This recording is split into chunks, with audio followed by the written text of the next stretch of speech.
Disculpen porque no puedo ver de acá.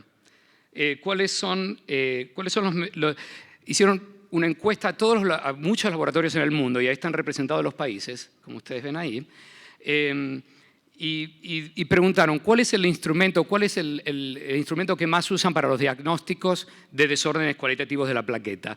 Y como ustedes ven aquí, la gran mayoría usan la transmisión la agregación plaquetaria, perdón. Después, este porcentaje, aproximadamente el 58%, usa el PFA 100. Aproximadamente 60% usa citometría de flujo. El 40% usa la lumino aggregation, donde podemos ver el release de las plaquetas. Y otros usan otros, como ven aquí, que no importa. Pero la gran mayoría de los laboratorios en el mundo usan agregación plaquetaria como la mayor o la más importante de los estudios que hacen para diagnosticar trastornos cualitativos de las plaquetas. Entonces, después les preguntaron si viene un paciente que sospecha un trastorno, no de cualitativo solamente, pero un trastorno que fue hereditario de las plaquetas, la gran mayoría usa, como usaríamos todos, porque somos hematólogos, un frotis de la sangre para ver si las plaquetas son normales y demás. Todavía usan muchos, el segundo paso sería la agregación plaquetaria, el PFA 100. Todavía hay mucha gente que usa el tiempo de sangría, el bleeding time, que nosotros en Estados Unidos casi no se usa, casi seguro que no se usa en todos los lugares. Y después tenemos citometría de flujo y luminoagregometry. Entonces, esto es lo que está pasando en el mundo, cómo diagnostican los desórdenes plaquetarios. Y después, basado en eso, dijeron, ¿cuáles son los diagnósticos más comunes que ustedes hacen? Y bueno, el 30%, y después vamos a hablar de esto, son trastornos probablemente del receptor de ADP. Esto es lo que significa esto, que las plaquetas no responden bien al agonista ADP. ¿Okay? Son 30%. Y después, como ustedes ven, hay en la segunda parte, los segundos serían los trastornos de los receptores de colágeno. Otros, la secreción plaquetaria está disminuida. Y después, obviamente, los trastornos más poco comunes, pero más fáciles de diagnosticar, que son la trombastenia de Glanzmann y el síndrome de Bernard-Soulier.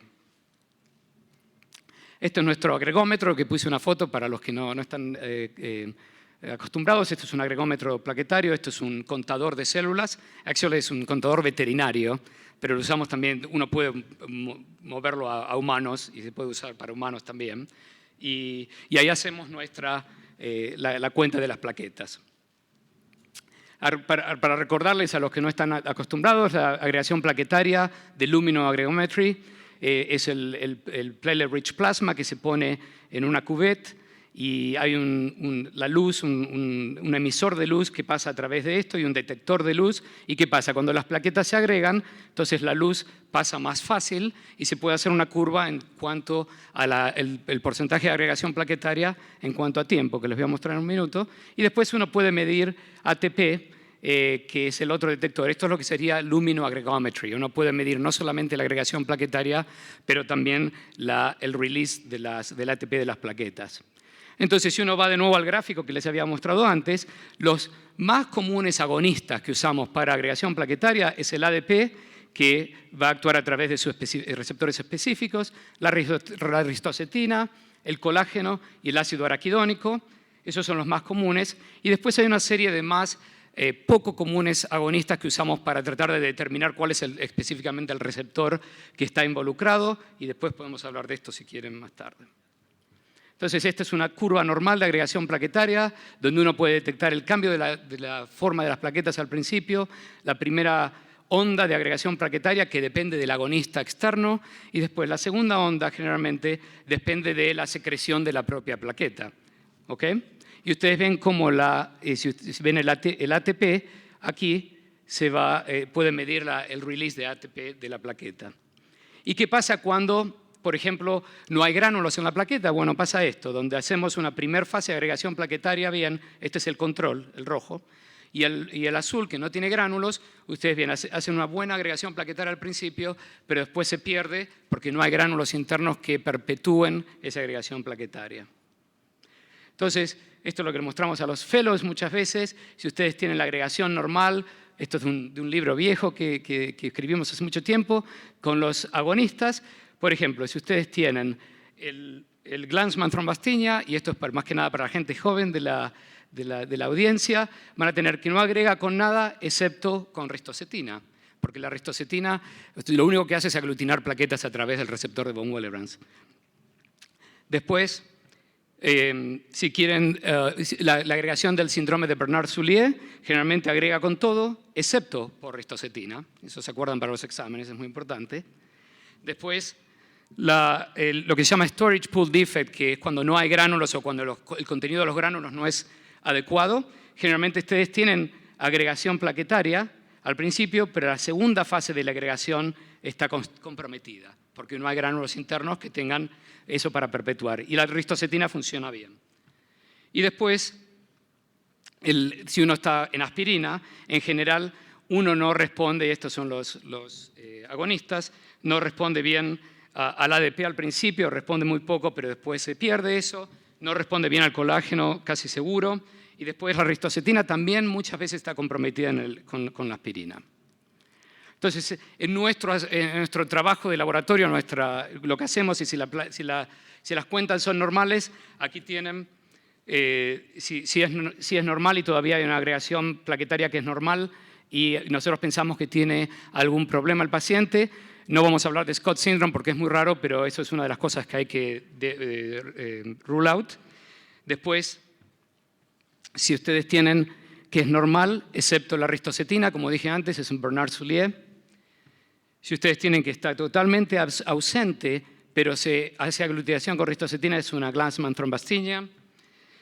Si tiene una agregación anormal a la epinefrina o la adrenalina, como lo deben decir aquí, en general, recuerden que el 10% de la población general en el mundo tiene una agregación anormal a la epinefrina. Entonces nosotros no lo usamos mucho porque hay una variante en la población que hace que tenga una agregación anormal, pero se ha demostrado que el Quebec Platelet Disorder, del cual no voy a hablar, pero que es un defecto en los gránulos alfa, puede tener una agregación anormal con epinefrina.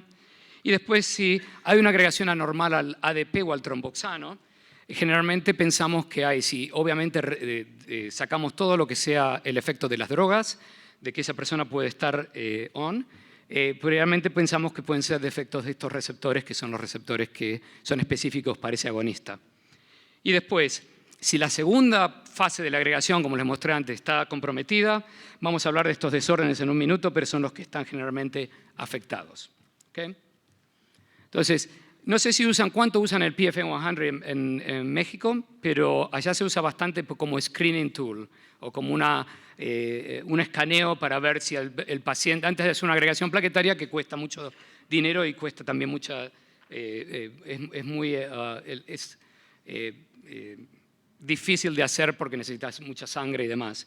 Entonces, el PFM100 es un aparato que tiene un flujo muy, muy alto, como si fuera una arteriola, en realidad, y lo que hace es tiene una apertura aquí y tiene un montón de colágeno alrededor y ya tiene esto está cubierto, ya sea de epinefrina o de ADP. ¿Okay? Entonces, lo que hace es medir en cuánto tiempo se forma el coágulo cuando esta sangre está pasando, que está pasando a través de esta apertura. Y eso es lo que se llama el tiempo de cerrado o closure time.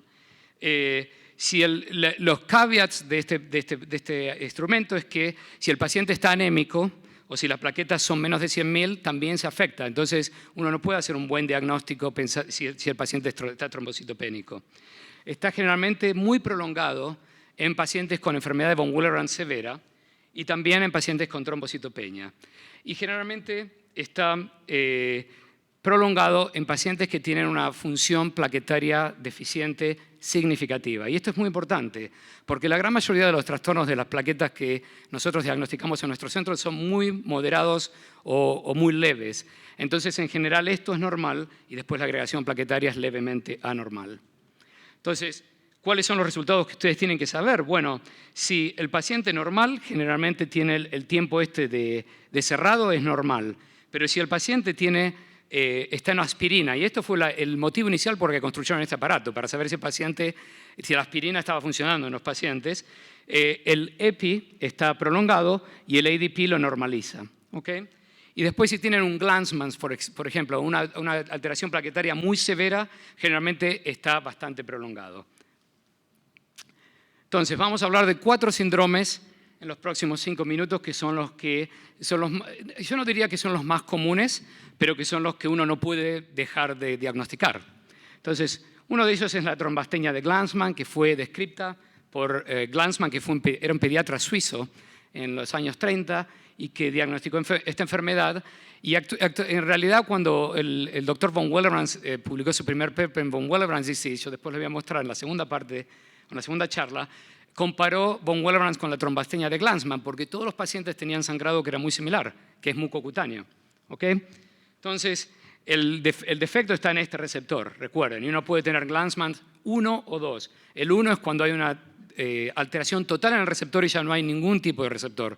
Recuerden que nosotros tenemos aproximadamente 100.000 receptores de alfa-2 beta-3 por plaqueta, y por eso lo usamos para marcar las plaquetas generalmente. La agregación, como yo les dije antes, es normal con ristocetina, y es lo único que se tiene que acordar, es normal con ristocetina, lo demás es todo anormal.